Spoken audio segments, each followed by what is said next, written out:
Life is Hard TV, the music channel. I want to show you today, I want to show you a little bit about the recording studio, but I'm actually having fun, so I'm going to play a little bit for you. How's that sound?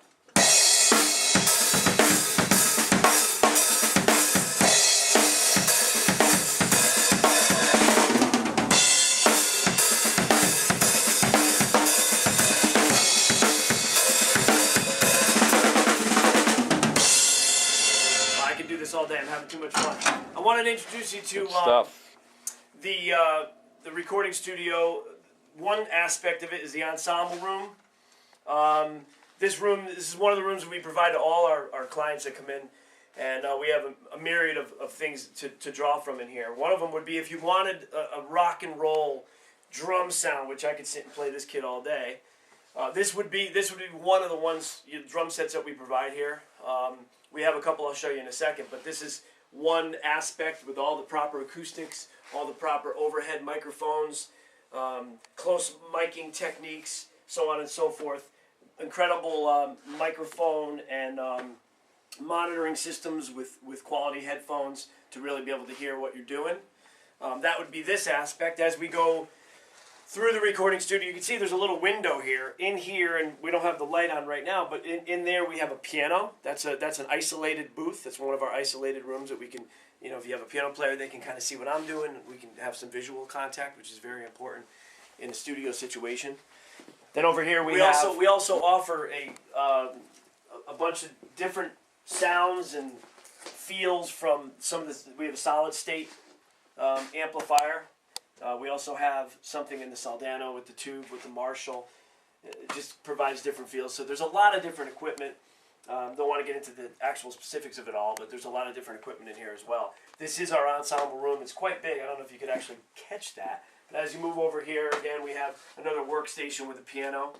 And if you move into this room here, this is a whole other drum room for a completely different sounding. There's a couple different kits in there. There's a classic kit, and then there's a Gretsch kit. So there's a lot of stuff in this room that you can really you kind of have your choice, yep. whatever you want to do. And what we're going to be doing now is we're going to be going in to the control room where all the engineering and all the magic kind of happens. We're now in the control room here. This is where all the, as Ron mentioned earlier, this is where all the quote-unquote magic happens, although I agree it happens out there, and we just reproduce it and make it louder in here. Some of the tools that we have at our disposal here are a great hybrid or a great mix of vintage things that seems to be making quite the comeback in the music industry, from a 24-track 2-inch tape machine, which can give you the big fat analog sound that everybody kind of misses from back in the 70s and 60s. So we have a 24-track 2-inch tape machine, and we also run Pro Tools high definition. The high definition Pro Tools is an amazing editing tools. So we really kind of get the best of both worlds. You can track all your stuff through tape and get all those great harmonics and things that you just can't get out of a digital machine, and then dump them into a digital realm and do all the the unbelievable editing that you can do in Pro Tools these days, and really come out with a fantastic product. Some of the tools and things that we actually use here. Obviously, as far as our digital recording goes, we use Pro Tools HD, but we've also got some of the best pre's and compressors and microphones on the market today. These are APIs, very highly respected Cytex, ADMs, all vintage Neve 1073s. We've got tube stuff, we've got solid state stuff. The tube levelers are phenomenal compressors and drummers, and Universal Audio 1176s, distressors, vintage EQs, Orban sounds, ADMs. And when it comes down to like our tube bus mixing, where we're kind of bringing things down to their final mixes, we also have a vintage Revox PR99, which is a highly sought after, great machine. Really gives you that big fat tape saturation sound. And as you look around the control room too, you'll see that the room is very well treated with different levels of absorption and diffusion, which are There's Ron. vital. There's Ron, which are vital to being able to hear and make sure that what you're actually editing and mixing sounds the same as when somebody pops into their home or car CD. A lot of the things you see here are, the diffusion. You have absorption and diffusion.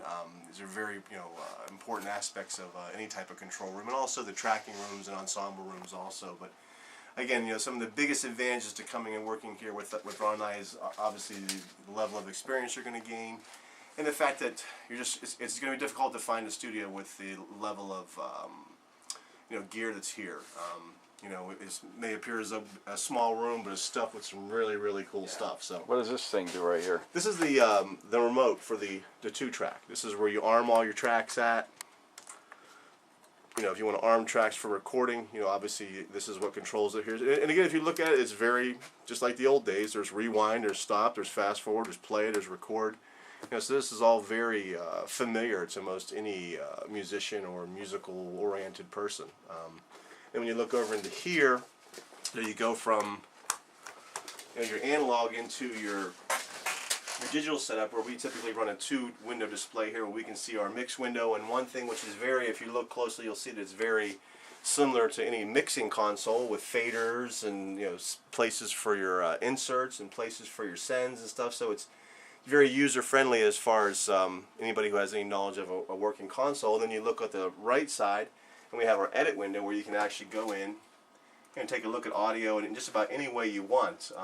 Every one of these is basically just a different instrument. One would be kick, snare, rack tom, floor tom, guitars, keyboards, bass. But, you know, but it allows you the option of, you know, getting up real tight, looking in real close, you know, level of playback. And what makes it nice is you can do everything to a grid, so it's easy to kind of build things, you know, just snapping things to grids once you've got them, you know, tracked to a specific click. You know, so the level of editing here is just amazing, with the things that Pro Tools and DigiDesign have done with their, I mean, their software is just so far ahead of everybody else's, and it just makes for a great studio experience, you know. And we look forward to seeing you on our next edition of Life is Hard TV music channel. Jim Swain, Ron Nihoff. Thanks, guys. Thanks, Dave. Good stuff.